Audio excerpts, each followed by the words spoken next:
వందే మాత్రం. నేను మీ journalist Navata. Welcome to our voice. భారత గణతంత్ర చరిత్రలో 2025 ఒక సంక్లిష్టమైన సంవత్సరంగా మిగిలిపోనుంది.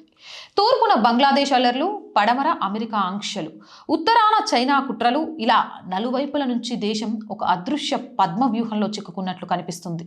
హిందువుల మారణ హోమం జరుగుతున్నా భారత్ ఎందుకు మౌనంగా ఉంది అన్న సామాన్యుడి ఆవేదన నుంచి మన మంచితనాన్ని ప్రపంచం చేతగానితనంగా చూస్తుందా అన్న మేధావుల సందేహం వరకు ఈ ప్రశ్నలన్నీ ఒకే విషయాన్ని సూచిస్తున్నాయి. మనం ఇప్పుడు కేవలం దౌత్యపరమైన సవాళ్లను మాత్రమే కాదు, మన అస్తిత్వానికి సంబంధించిన మానసిక యుద్ధాన్ని ఎదుర్కొంటున్నాం. తూర్పు సరిహద్దు మౌనం వెనుక ఉన్నది నిస్సహాయత వ్యూహమా?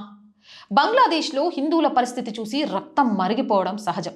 డిసెంబర్ 18న మైమేన్ సింగ్లో దీపు చంద్రదాస్ అనే యువకుణ్ణి మూకలు సజీవ దహనం చేయడం, డిసెంబర్ 19న భారతీయ సంస్కృతికి ప్రతీకగా నిలిచే చౌనోత్ భవనంపై దాడులు జరగడం మన కళ్ళ ముందే జరిగాయి. అయినా ఢిల్లీ గొంతు ఎందుకు పెగలడం లేదు? ఈ మౌనం వెనుక ఉన్న ఒక కఠినమైన వాస్తవం ఇప్పుడు నేను మీకు చెప్తాను. దీన్ని బందీల సిద్ధాంతం అనవచ్చు.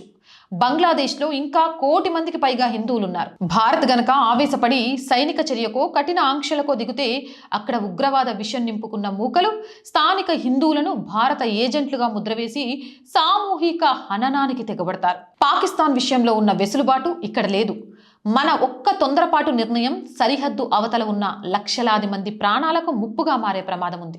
అందుకే భారత ప్రభుత్వం పంటి బిగువన బాధను భరిస్తూ అంతర్జాతీయ వేదికలపై మాత్రమే గలం విప్పుతుంది.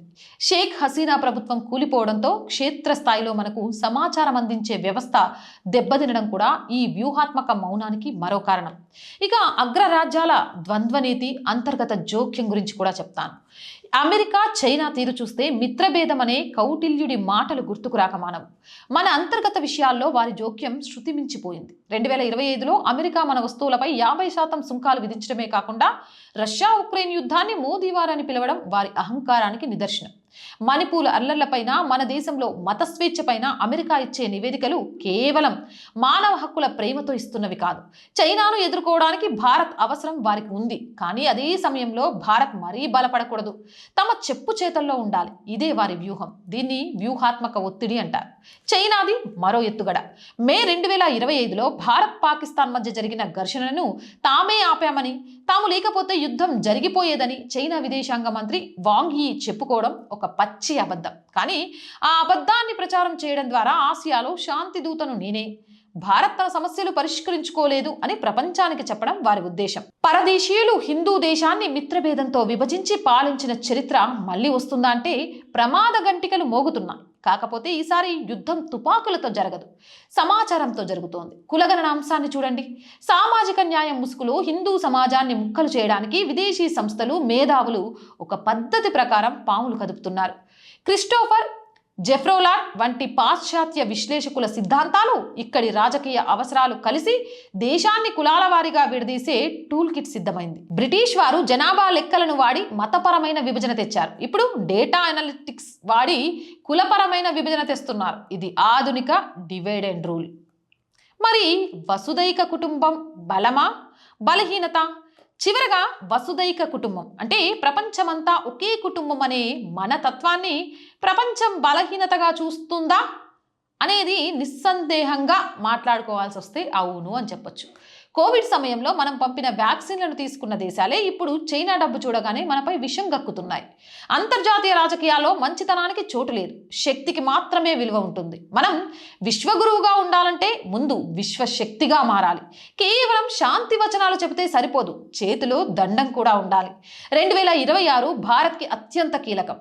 మనం మన మంచితనాన్ని వదులుకోనక్కర్లేదు, కానీ ఆ మంచితనం వెనుక కఠినమైన ఆచరణాత్మక ఉండాలి. బంగ్లాదేశ్ విషయంలో భాగవోద్వేగాలను పక్కన పెట్టి దీర్ఘకాలిక భద్రతను ఆలోచించాలి. అంతర్గతంగా మనల్ని విడదీసే కుట్రలను ప్రజలే తిప్పికొట్టాలి, లేకపోతే చరిత్రలో మనం మరోసారి పాఠం నేర్చుకోవాల్సి వస్తుంది.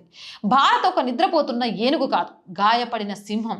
దాని మౌనం వేటకు ముందు వచ్చే నిశ్శబ్దం కావాలి తప్ప నిస్సహాయత కాకూడదు. అవునంటారా కాదంటారా? మీ అభిప్రాయం ఏంటి? కామెంట్ సెక్షన్లో పెట్టండి. మోర్ వీడియోస్ కోసం ఛానల్ని వెంటనే సబ్స్క్రైబ్ చేయండి. అండ్ రోజు చెప్తున్నానండి, ఆర్ వాయిస్ పొలిటికల్ ఒక ఛానల్కి ఒక సబ్స్క్రిప్షన్ ఎంత బలమో మీకు అర్థమై ఉంటుంది. దేశం కోసం, ధర్మం కోసం పోరాడుతున్న ఈ పోరాటంలో మీరు మాత్రమే మాకు అండ. మీరు చేసే సబ్స్క్రిప్షన్ మరింత మా బలాన్ని పెంచుతుంది. ఆర్ వాయిస్ పొలిటికల్, మళ్ళీ చెప్తున్నాను, ప్లీజ్ సబ్స్క్రైబ్ చేయండి. ప్రతి వీడియోని లైక్ చేయండి, షేర్ చేయండి, కామెంట్ చేయండి. దాని ద్వారా మన వీడియోస్ వైరల్గా మారతాయి, ఇంకా చాలామంది చూడడానికి అవకాశం ఉంటుంది. మనం బ్రేక్ ఈవెన్కి వెళ్ళడానికి కూడా యూజ్ అవుతుంది. దీంతో పాటు ఆర్థికంగా మీకు తోచిన సహాయాన్ని ఆర్ వాయిస్కి అందించండి. ప్రతి రూపాయి కూడా ఈరోజు ఆర్ వాయిస్ నిలబడడానికి చాలా చాలా అవసరం. ఆర్థికంగా సపోర్ట్ చేయాలి అంటే సబ్స్క్రిప్షన్ పక్కనే జాయిన్ అనే బటన్ ఉంది. 1 to 5 లెవెల్స్ ఉన్నాయి. ఏదో ఒక లెవెల్లో సపోర్ట్ చేయండి. లేదా స్క్రీన్ మీద గూగుల్ పే, ఫోన్పేతో పాటు అకౌంట్ డీటెయిల్స్ ఉన్నాయి. మీకు తోచిన సహాయాన్ని అందించవచ్చు. వ్యాపార ప్రకటనల కోసం 8328 500 576 నెంబర్ని సంప్రదించండి. జై హింద్, జై భారత్.